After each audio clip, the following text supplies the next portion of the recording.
Hello বন্ধুরা, আশা করি তোমরা সকলেই ভালো আছো। তো আজ আমার পেছনে যে গাড়িটা দেখতে পাচ্ছ এটা hero Splendor plus BS6 FI ভ্যারিয়েন্টের গাড়ি।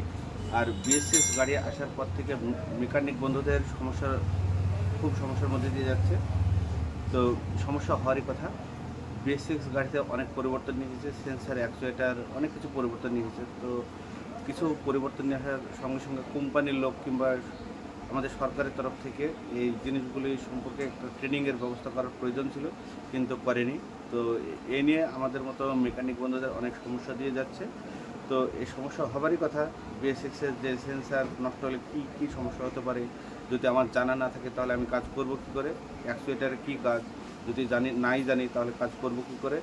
এটা হচ্ছে কোম্পানির সরকার মিলে কোম্পানিকে ফায়দা দেওয়ার জন্য এই সিস্টেমটা তৈরি করেছে, যেন সমস্ত গাড়ি বাইরে না সারিয়ে কোম্পানির কাছে সারানো হয়। সেই জন্যে এই আমাদেরকে ট্রেনিংয়ের কোনো ব্যবস্থা করা হয়নি। তো আমি এই ভিডিওটা বেশি বেশি শেয়ার চাইছি, কারণ হচ্ছে কোম্পানি এবং সরকারের কাছে পর্যন্ত এই ভিডিওটি যেন যায়, তাহলে আমাদের মতো রোড সাইডে যেসব মেকানিক বন্ধু আছে তাদেরকে যেন একটা ছোট্ট হলে ট্রেনিংয়ের ব্যবস্থা করা হয়।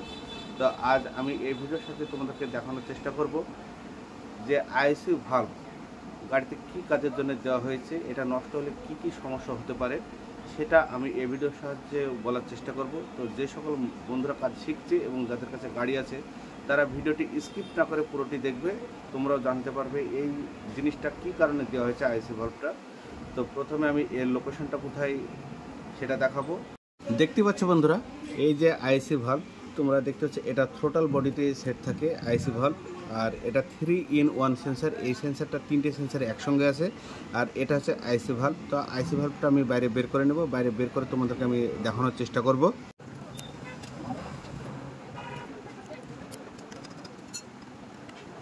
এ হচ্ছে আইডেল এয়ার কন্ট্রোল ভাল্ব। তো আইডেল এয়ার কন্ট্রোল ভাল্বের যে নামটা দিয়েছে কী কারণে দিয়েছে, আমি আইডেলের মানে কি, এয়ার মানে কি, কন্ট্রোল করে, টোটালটা আমি বলার চেষ্টা করব। আর এটা নষ্ট হয়েছে কিনা সেটা মাল্টিমিটারের সাহায্যে যদি পরীক্ষা করতে হয় তো তাহলে সেটার রেজিস্ট্যান্স কত আসবে। আইডেল এয়ার কন্ট্রোল ভাল্ব এটাকে স্টার্টার সলিনয়েডও বলে থাকে। তো আইডেল এয়ার কন্ট্রোল ভাল্বের এটা হচ্ছে রেজিস্ট্যান্স। এই রেজিস্ট্যান্সের 5%, 5%, তার মানে উপরে হতে পারে নিচেও হতে পারে। 25.3-এর 5% উপর নিচ হতে পারে। তো এটা মাল্টিমিটারের সাহায্যে পরীক্ষা করার সময় এই টেস্ট রেজাল্টটা আসবে। তো এটা কাজ কি এবং নষ্ট হলে কি কি হতে পারে। প্রথমটা হচ্ছে আইডেল মানে হচ্ছে ইঞ্জিন যখন গ্যাস না দেওয়া অবস্থায় চলে, সেটা হচ্ছে আইডেলের কাজ। এয়ার মানে বাতাস, কন্ট্রোল মানে নিয়ন্ত্রণ করা, ভাল্ব মানে যন্ত্রাংশ। তো idle air control valve total মিলে হচ্ছে এই আইডেল এয়ার কন্ট্রোল ভাল্ব। তো আইডেল এয়ার কন্ট্রোল ভাল্বের প্রধানত 4টি কাজ। প্রথম যে কাজটা হচ্ছে থ্রোটাল বন্ধ থাকলে ইঞ্জিন বন্ধ না করে স্বাভাবিক আরপিএমে রাখা।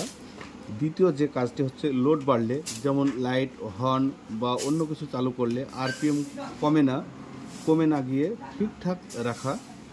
তৃতীয় যে কাজটা ঠান্ডা অবস্থায় ইঞ্জিন চালু করতে সাহায্য করা।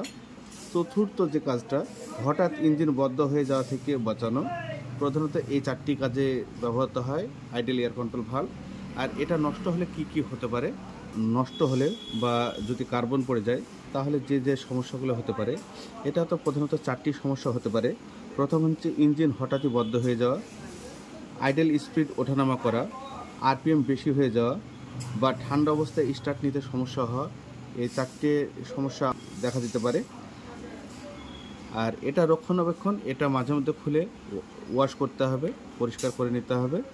এটা তার মানে ধুলো কার্বন দুটোই জমে, সেই কারণে এটা মাঝে মধ্যে খুলে পরিষ্কার করে নিতে হবে।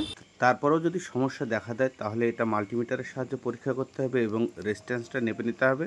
যদি রেজিস্ট্যান্স কম হয় তাহলে এটা পরিবর্তন করতে হবে এবং উপরে যদি চলে যায় তাহলে পরিবর্তন করতে হবে। বন্ধুরা, আমি তোমাদেরকে এই ভিডিওর সাহায্যে যতটা বলার চেষ্টা করেছি আশা করি তোমাদের ভালো লেগেছে। তো আজ এ পর্যন্তই, পরবর্তীতে আবার কথা হবে। ওকে, বাই।